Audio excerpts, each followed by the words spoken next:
先に図を見る。この3枚のトーテムはオスマン州の近地で発見されたものです。同時に肝心窟の中に石畳があります。本戦ではもう見たことがあると思います。しかし宇宙人はただと同じように謎々人です。トーテムは抽象的で分かりにくいだけでなく、次に風はこの3つのトーテムの意味を解読してみましょう。彼らが隠しているのは分かりにくい秘密です。まず一番簡単なものから見て、この図の意味は本戦の中にある。すでに教えてくれた。海星遺跡のたまたま5部屋で、南欧に残された日誌があります。その中には暗示的な装置があります。この図は玉卵の作業過程を示しています。また暗黒誕生の謎でもある。スハハという言葉が現れてから疑問が相次いでくる。スハハは何が存在しますか？どのように生まれたのか？どうやって古代文明に封印されたのでしょうか？今では玉卵の存在ができた。私たちは確信しています。スハハも作られています。なぜこのような結論に至ったのですか？排除法を使ってスハハの出現について、一つ目は自然誕生かもしれません。それ自体が宇宙の万物の一部です。中族の女王のような存在。そして古代文明との戦争で失敗しました。封印された。古代文明に実験されました。それで軍跡が生まれました。しかしこの推測には不合理なことがたくさんあります。第一に、玉の卵は繰り返し母を作ることができる。南音の前に他の巣母を作ったことがありますか？すべての巣母は単独のコロニーのようなものです。しかし今まで分かってきたのは巣母と南音の2つのコロニーだけです。もし卵が巣母を作ったことがあれば、ミツバチはどこへ行ったのか。2つ目はレビリア博士を通じて、巣母は古代文明に古い恨みを持っていることを知っています。彼女は軍石をどう思っているのか。予告で遺跡に誇りっぽい過去があることを知った。巣母は遺跡に詳しいことを説明しています。自分と同じ存在を繰り返し作ることができます。彼女はその存在を許すことができますか？南音一行が軍跡に行った後、巣母蜂の群れの群れは現れませんでした。彼らは巣母の意思を表しています。これは巣母も軍跡を嫌っているということです。しかし研究機関であれば、母親が一番やりたいことは破壊することです。巣母は遺跡内の古代文明を恐れていると言われています。自分の本体は封印されているんだから。しかしこの推測には穴があります。もし巣母が古代文明を恐れたら、ではそれは軍遺跡で活動していなければ発見されませんか？西暦2665年後、巣母の砲軍は大挙して9域を攻撃した。古代文明を恐れていれば、彼女はどうしてこんなに大踊り的なことができようか。それに私たちは知っています。遺跡に残ったエイリアンは胴体だけだった。そういえば巣母は長い間攻撃してきた。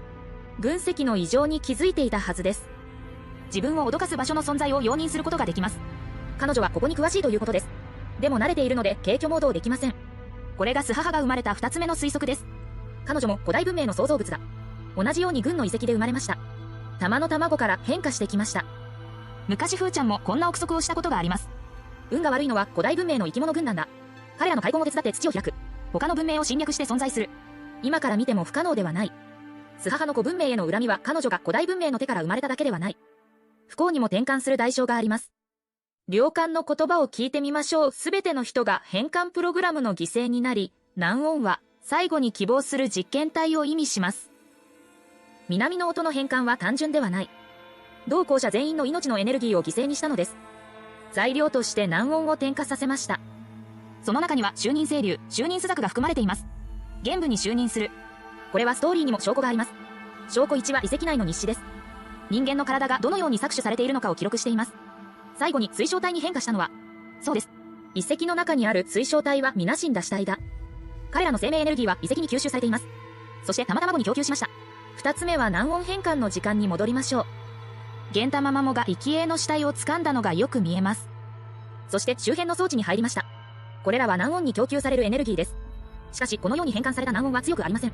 犠牲の犠牲者が足りないから。もっと人間の犠牲があれば、高級な消極を奪う必要はありません。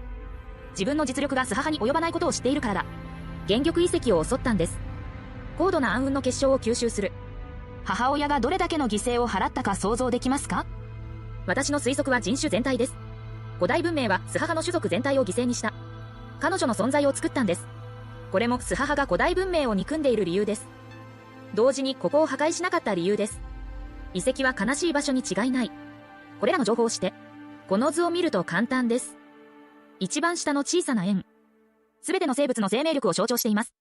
幼い頃から大きく成長した。どんな生命力でも、この装置はすべて吸収することができる。円の上にエネルギーを変換する装置があります。南音の変換では、この装置は軍跡そのものです。装置の変換によって、生命エネルギーは分かりにくいエネルギーに変換されます。これらのエネルギーはパイプを介して玉卵に収束します。卵はそのエネルギーを使います。実験体を完成体の巣母に変える。これは成熟した製造システムです。大量生産も可能。犠牲を捧げるものがあれば十分だ。無数のコロニーを作ることができます。だからストーリーでは、実行者も装置を起動することができます。でも私たちは失敗する運命にある。エネルギーが足りないからです。同校のシノカンラを犠牲にしない限り。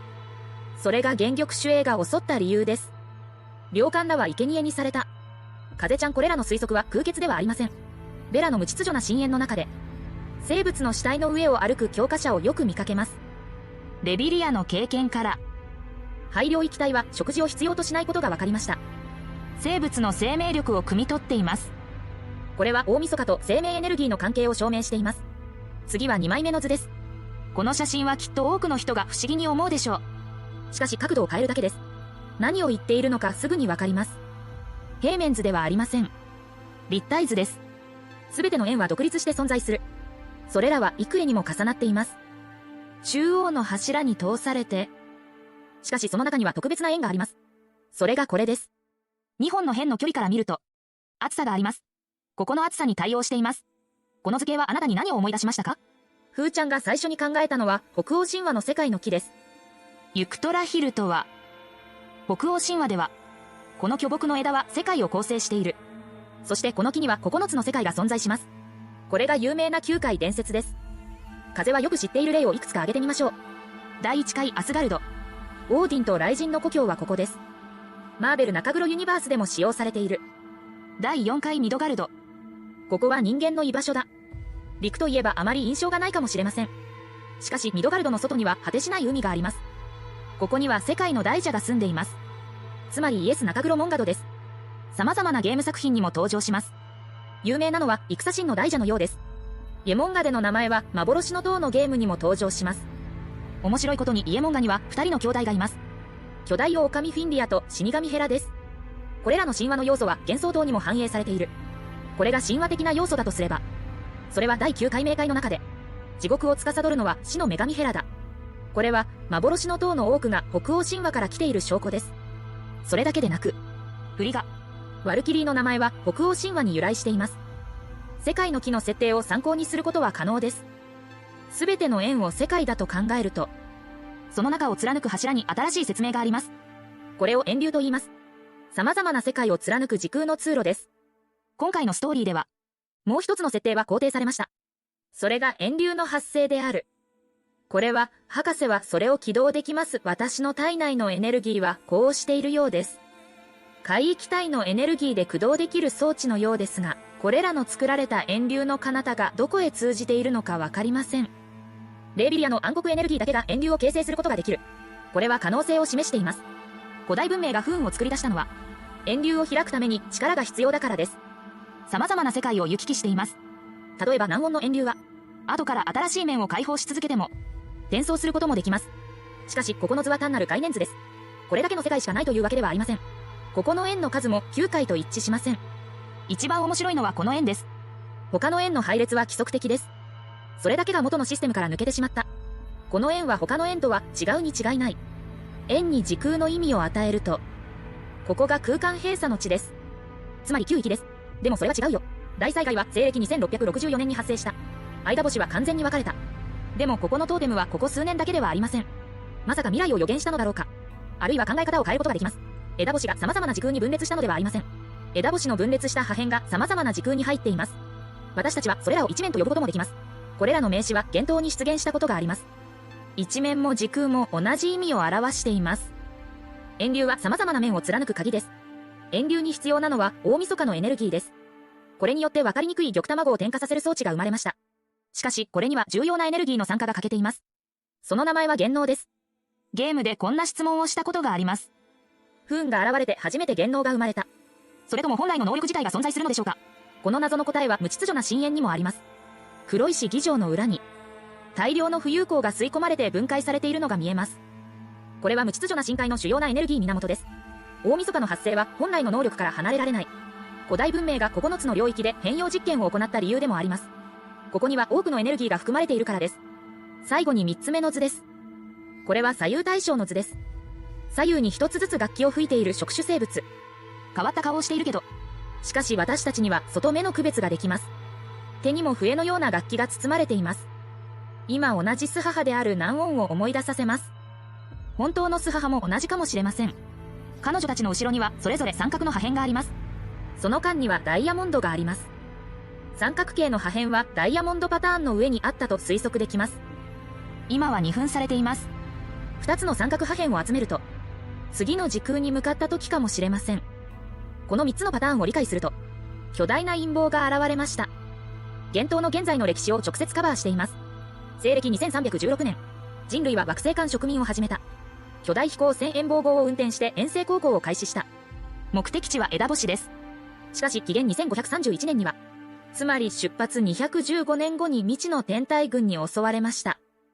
地球との接触を失った。スーザン博士は人工知能に目覚めました。10号移民班が撃たれたことを知りました。人口の10分の1を失った。ここの人口はどこに行きましたか？記録によると、西暦2547年人類はアダ星に到着しました。紀元2552年、人類は9域に迷い込んだ。時間は後に。しかし、この2人の人間は1人ではありません。でも彼らの故郷は地球です。そうです。9域の起源は10号移民室からのものです。外観性放送ではすでにはっきり言っていると言える。攻撃船の破片の中に原点の存在が発見されました。その造形は遺跡の原法によく似ている。ここが全ての陰謀の始まりです。今回の襲撃は事故ではありません。ス母の手で計画したんです。彼女は9域に封印された。外部からの介入がなければ、永遠に黒石の遺跡から出られない。しかし、遠望号の存在を感知しました。そこで彼女は何とかして飛行船を襲った。宇宙カプセルを9域に移しました。宇宙カプセルが着陸したのは慣習です。休眠カプセルの人間は覚醒して9域を探索し始めた。原玉遺跡の存在を発見しました。スーパーコンピューターを借りてこの間の翻訳をします。タイムスタンプの技術を発見しました。新たな文明を生み出すために。でもこれは間違いなく墓穴を掘っています。これもス母の目的です。人間の損失によって遺跡の封印を弱める。彼女の賭けが正しいことが証明された。9域が発展すればするほど封印のエネルギーが弱まっていきます。でもその間に意外なことがありました。それが枝星の大災害です。原点の出現が人間性の貪欲さを呼び覚ました。人間が幻の塔を立てて腹エネルギーを汲み取る。結果的に大災害が起こった。その波動はさらに原玉遺跡の封印を揺り動かした。外部の分かりにくさが封印の具体的な位置に気づいた。狂った攻撃遺跡を始めました。9域人類はこれでやっと危機に気づいた。母が人間の発達を数年待つと、封印はとっくになくなっていたかもしれない。まだ急ぎすぎます。これは今のところ最も合理的な発展であるべきだ。しかし3つの存在は論理を超えています。1つ目はゲソトスです。海家督本部にあるスーパーコンピューター。どこから来たの？なぜ原子炉の許可が必要なのか。2つ目は列の間です。同じスーパーコンピューターです。しかし9域にあります。古代文明を解読してタイムスタンプ技術を作ることができます。原法の内容も読み解くことができます。3つ目はナミシスです。スーパーコンピューターじゃないけど、原子炉を許可することができます。この3つの目的は不明である。フォローアップを待つだけです。でもス母のこの芝居ももうすぐ幕が閉じる時期です。南音は別のスモ波局に変えることで、また高級結晶局を奪取してエネルギーを補充する。2人の最後のどちらが勝っているかによります。でもス母の境遇も大変でした。彼女の誕生のために種族全体を犠牲にした。彼女は新しい種族を作ることができますが、でも彼女は本当に悔しいですか？はい、今期はこれで終わります。その後は近似ストーリーの詳細な解読を開始します。